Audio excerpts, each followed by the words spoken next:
اپنوں کو توفیق نہ ہوئی مگر غریب پاکستانیوں پر غیروں کو رحم آ گیا۔ پاکستانیوں پر پڑا بجلی کا ایسا بوجھ کہ IMF بھی چکرا گیا۔ عالمی مالیاتی فنڈ نے پاکستانی حکومت سے کہا ہے کہ بجلی کی قیمتوں میں تبدیلی کا بوجھ کم آمدنی والے پاکستانیوں پر نہ ڈالے۔ برطانوی خبر رساں ادارے کے مطابق IMF نے کہا ہے کہ پاکستانی حکام کے ساتھ بات چیت میں جائزہ لیا جائے گا کہ نرخوں میں مجوزہ تبدیلیاں وعدوں سے مطابقت رکھتی ہیں یا نہیں۔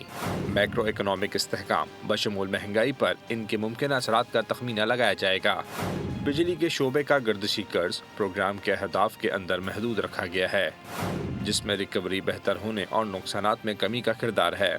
خبر رساں ایجنسی کے مطابق پاکستان کے کنزیومر پرائس انڈیکس میں بجلی کی کلیدی اہمیت ہے، جس کی وجہ سے نرخوں میں رد و بدل کا معاملہ حساس ہو گیا ہے۔ IMF کے نئے جائزے کے لیے حکومت $7 ارب کی توسیع شدہ فنڈ فیسلٹی کے تحت شرائط کو پورا کرنا چاہتی ہے۔ خبر رساں ایجنسی کے مطابق عالمی مالیاتی فنڈ نے مزید کہا ہے کہ وصولیوں اور نقصانات کی روک تھام پر بہتر کارکردگی کی مدد سے توانائی کے شعبے کے گردشی قرضوں میں اضافے کو پروگرام کے اہداف کے اندر رکھا گیا ہے۔ سرکاری ملکیتی اداروں کی گزشتہ مالی سال 2024-25 کی رپورٹ جاری کر دی گئی۔ رپورٹ کے مطابق گزشتہ مالی سال سرکاری ملکیتی اداروں نے 832 ارب 80 کروڑ روپے کا نقصان کیا۔ سب سے زیادہ نقصان نیشنل ہائی وے نے 295 ارب روپے کا کیا۔ گزشتہ سال سرکاری ملکیتی اداروں کا خسارہ 832 ارب 80 کروڑ روپے رہا۔ NHA نے 295 ارب روپے کا نقصان کیا، جو تمام اداروں سے زیادہ ہے۔ کیسکو نے عوام کے ٹیکسز سے حاصل ہونے والے 112 ارب 70 کروڑ روپے ڈبوئے۔ پیسکو کا حصہ 92 ارب 70 کروڑ روپے رہا۔ PIA نے بھی قوم کے 48 ارب روپے ہوا میں اڑا دیے۔ پاکستان ریلویز نے 60 ارب 30 کروڑ، سیپکو نے 25 ارب 30 کروڑ روپے کا خسارہ کیا۔ لیسکو نے بھی قوم کا 12 ارب 70 کروڑ روپے ڈبویا۔ پاکستان اسٹیل ملز بھی 26 ارب روپے خسارے میں رہی۔ ایسکو 13 ارب، آئسکو 1 ارب 40 کروڑ۔ پاکستان پوسٹ آفس نے عوام کے 19 ارب 30 کروڑ کو آگ میں جھونک ڈالا۔ سرکاری اداروں کے سالانہ نقصان میں 2% کمی ہوئی۔ مالی سال میں مجموعی منافع 709 ارب روپے رہا، جس میں OGDCL کا 170 ارب، PPL 90 ارب اور نیشنل بینک آف پاکستان کا منافع 57 ارب روپے رہا۔ سبسکرائب کریں اور بیل دبائیں تاکہ کوئی خبر رہ نہ جائے۔ کراچی حیدرآباد موٹر وے M9 پر کاتھوڑ کے مقام پر 5 گاڑیوں میں تصادم ہوا۔ بچوں، خواتین سمیت 13 افراد جاں بحق جبکہ متعدد زخمی ہو گئے۔ کئی کی حالت تشویشناک ہے۔ وزیر اعظم، گورنر سندھ، وزیر اعلیٰ سندھ، صوبائی وزیر داخلہ کا نوٹس، انسانی جانوں کے ضیاع پر افسوس کا اظہار کیا۔ زخمی کو فوری طبی امداد فراہم کرنے کی ہدایت کی۔ واقعے کا مقدمہ درج کر لیا گیا۔ غفلت اور غیر محتاط ڈرائیونگ سے 5 گاڑیوں میں ہولناک تصادم۔ کراچی حیدرآباد موٹر وے M9 پر خوفناک ٹریفک حادثہ، کئی قیمتی زندگیاں چلی گئیں۔ متعدد افراد پل سے نیچے جا گرے۔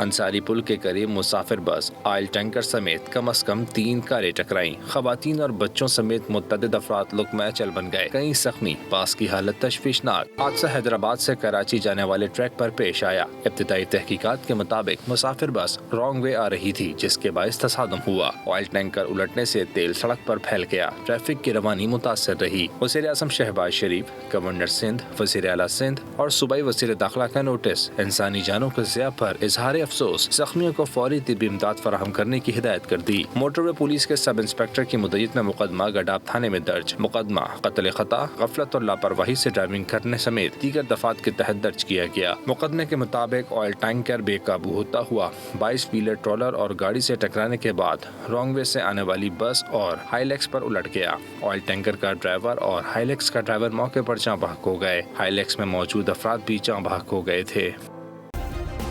سبسکرائب کریں اور بیل دبائیں تاکہ کوئی خبر رہ نہ جائے۔ لیاقت آباد میں گزشتہ رات واٹر ٹینکر کی زد میں آ کر جاں بحق ہونے والا نوجوان گھر کا واحد کفیل تھا۔ شہر میں رواں سال مختلف ٹریفک حادثات میں 133 افراد جاں بحق ہو چکے ہیں۔ اس وقت بول نیوز کے نمائندے خرم گلزار متوفی سہیل کے بھائی کے ساتھ موجود ہیں۔ مزید تفصیلات ان سے جانتے ہیں، جی بتائیے گا۔ شہر میں ٹریفک پولیس کے دعوے دھرے کے دھرے ٹریفک حادثات میں روز بروز اضافہ ہوتا جا رہا ہے۔ گزشتہ رات سے اب تک تقریباً 3 واقعات رپورٹ ہو چکے ہیں، جو کہ مختلف ٹریفک حادثات میں 3 افراد جاں بحق ہوئے، جن میں 18 سالہ نوجوان بھی شامل ہیں۔ رواں سال کی بات کریں تو رواں سال میں اب تک 133 افراد مختلف ٹریفک حادثات میں جاں بحق ہو چکے ہیں، جبکہ ہیوی گاڑیوں کی بات کریں تو 46 افراد مختلف ہیوی وہیکل کی زد میں آ کے جاں بحق ہو چکے ہیں۔ گزشتہ رات ایک افسوسناک واقعہ رپورٹ ہوا لیاقت آباد نمبر 4 سے، جہاں واٹر ٹینکر نے موٹر سائیکل سوار نوجوان کو کچل دیا، جو کہ گھر کا واحد کفیل تھا۔ ان کے برادر ان لا ہمارے ساتھ موجود ہیں، ان سے بات کرتے ہیں۔